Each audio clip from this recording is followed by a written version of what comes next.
Hello दोस्तों, मैं दीपक तिवारी आपके अपने परिवार the physics point YouTube channel में एक बार फिर से अभिनंदन करता हूं।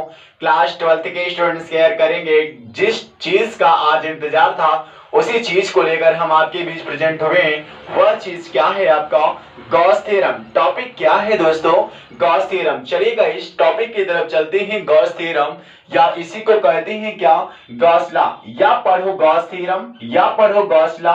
नो डिफरेंस बिटवीन, दोनों के बीच कोई अंतर नहीं है गाइस। या उसे कहो गॉस का प्रमेय या उसे कहो गॉस का नियम। ओके दोस्तों, सबसे पहले हम लोग जानते हैं क्या क्या होते हैं गॉस के प्रमेय, क्या होते हैं गॉस थ्योरम। या होता है क्या? Phi E equal to close integration या इसी को कहते हैं बंद समाकल vector E dot vector D A equal to Q upon epsilon zero. सबसे पहले थ्योरी क्या लिख लेंगे? अकॉर्डिंग टू गॉस लॉ, कहने का मतलब गॉस के प्रमेय के अनुसार किसी बंद पृष्ठ से गुजरने वाला, कहने का मतलब ये जो क्लोज्ड इंटीग्रल है इसका मतलब क्या है? बंद पृष्ठ, किसी बंद पृष्ठ से होकर गुजरने वाला वैद्युत फ्लक्स फाई ई। कहने का मतलब कोई बंद पृष्ठ है उससे गुजर रहा है क्या? वैद्युत फ्लक्स फाई ई। उस पृष्ठ के परिबद्ध आवेश, उस पृष्ठ के परिबद्ध, कौन सा पृष्ठ गाइस? ए पृष्ठ के परिबद्ध आवेश या उसे कहते हैं नेट आवेश Q का 1/एप्सिलॉन जीरो गुना होता है। एक बार फिर से, यह जो वैद्युत फ्लक्स है नेट आवेश का 1/एप्सिलॉन जीरो गुना होता है। तो ऐसे प्रमेय को गॉस प्रमेय या ऐसे नियम को गॉस का नियम कहते हैं। ओके दोस्तों, टॉपिक को लेकर आगे बढ़ते ध्यान समझ लीजिएगा। यह अब बताएंगे क्या प्रूफ। प्रूफ का मतलब होता है उपपत्ति या स्पष्टीकरण, स्पष्टीकरण या इसे कहते हैं क्या? निगमन। ओके दोस्तों, चलिए आपके पास एक डायग्राम बना है। डायग्राम की एरिया क्या है? Capital A. इसे कहेंगे क्या?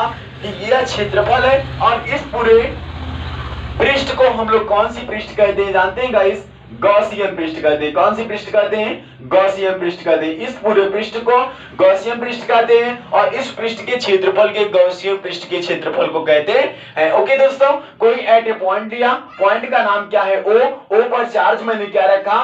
Plus Q.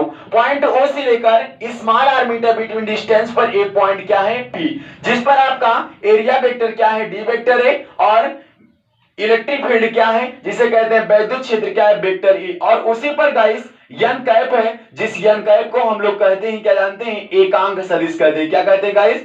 एकांक सदिश। ऐसे सदिश जिसका मान एक हो उस सदिश को क्या कहते हैं गाइस? एकांक सदिश कहते हैं या यूनिट वेक्टर कहते हैं। तो वेक्टर ई व वेक्टर डी ए के बीच का कोण क्या है गाइस? थीटा है। अगर हॉरिजॉन्टल पर होगा तो cos थीटा होगा, वर्टिकल पर होगा तो क्या होगा गाइस? sin थीटा होगा। अब यहां से देख रहे हैं जब डी ए है या क्षेत्रफल अवयव है या क्षेत्रफल सदिश डी वेक्टर ए को निरूपित करता है। ओके दोस्तों, अगर डायग्राम समझ में आई हो तो टॉपिक को लेकर आगे बढ़ते हैं। मान लीजिए जैसे क्षेत्रफल अवयव डी ए या इस क्षेत्रफल अवयव डी ए की बात करें, इसका नाम क्या है? क्षेत्रफल अवयव। क्या नाम है गाइस? क्षेत्रफल अवयव। क्षेत्रफल अवयव से गुजरने वाला वैद्युत फ्लक्स, दिष्ट वैद्युत फ्लक्स कितना हो जाएगा?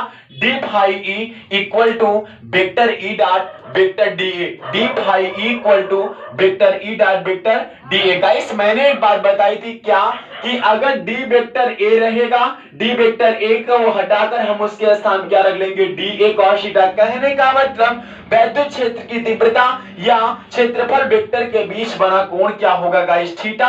अतः हॉरिजॉन्टल पर होगा, इस वजह से यहां हम लोग क्या रख लेंगे? cos theta. तो d phi E equal to vector E dot d A के स्थान पे क्या रख लेंगे? E d A cos theta.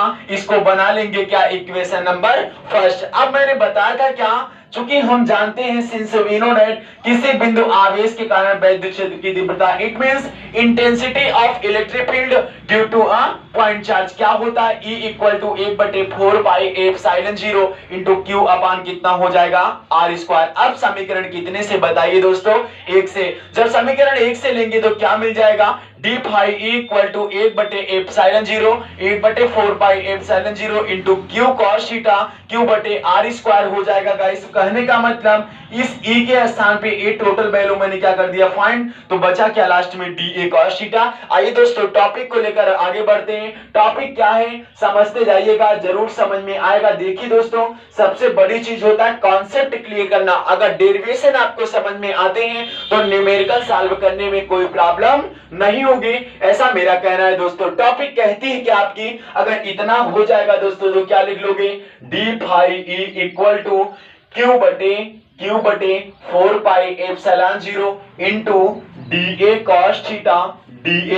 Cos theta upon कितना हो जाएगा आर स्क्वायर। ओके दोस्तों, अब इतने के स्थान पर हमें क्या रखना है, डी ओमेगा रखना है। चलिए दोस्तों D phi equal to Q बटे 4 पाई एप्सिलॉन 0 कितना हो जाएगा जानते हैं, क्यू बटे 4 पाई एप्सिलॉन 0 इंटू कितना हो जाएगा डी ओमेगा। अब मैंने कहा था क्या, एक टॉपिक बताई थी अगर आपको याद होगा कि डी ओमेगा के स्थान पर हमें क्या रखना पड़ेगा 4 पाई। क्या रखना पड़ेगा दोस्तों 4 पाई रखना पड़ेगा। यही देख लेंगे क्या, फाई इक्वल टू कितना हो जाएगा बताएगा इस, phi equal to close integration vector E dot vector D A equal to कितना हो जाएगा क्यू बटे 4 पाई एप्सिलॉन 0 क्लोज इंटीग्रेशन कितना हो जाएगा डी ओमेगा। अब यहां फाइंड कर लेंगे क्या, put close integration D omega के स्थान क्या रख लेंगे 4 पाई। कहने का मतलब नियत पद का कभी समाकलन नहीं होता है और नहीं आप कभी कर सकते हैं। जैसे अगर e के पावर x है समाकलन में तो e के पावर x ही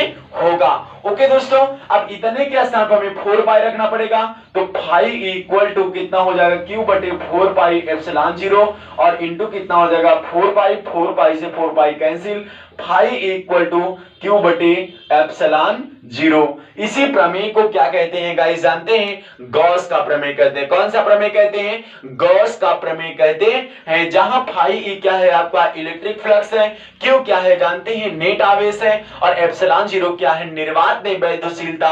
इसका मान होता है 8.85 इंटू 10⁻12 कूलाम का स्क्वायर पर न्यूटन मीटर का स्क्वायर। तो गाइस आज के टॉपिक में मैंने आपको गॉस थ्योरम बता दिया, जो गॉस थ्योरम आपके एग्जाम के लिए बहुत ही इंपॉर्टेंट है दोस्तों। एक चीज जरूर केयर करिएगा, अगर टॉपिक आपको समझ में आई हो तो कमेंट बॉक्स में थोड़ा सा एनर्जी के साथ लिख दीजिएगा, नहीं भी समझ में आई हो तो फिर भी बता दीजिएगा, ताकि मैं नेक्स्ट वीडियो आने वाले वीडियो में मैं उस टॉपिक की डिस्कस करूंगा। दोस्तों ध्यान रहेगा एक बात, अगर मेरे चैनल को अभी तक आपने सब्सक्राइब नहीं किया है प्लीज मेरे चैनल को सब्सक्राइब करके बेल आइकन को क्लिक करना ना भूलें, ताकि मेरा वीडियो सबसे पहले आप तक पहुंचे।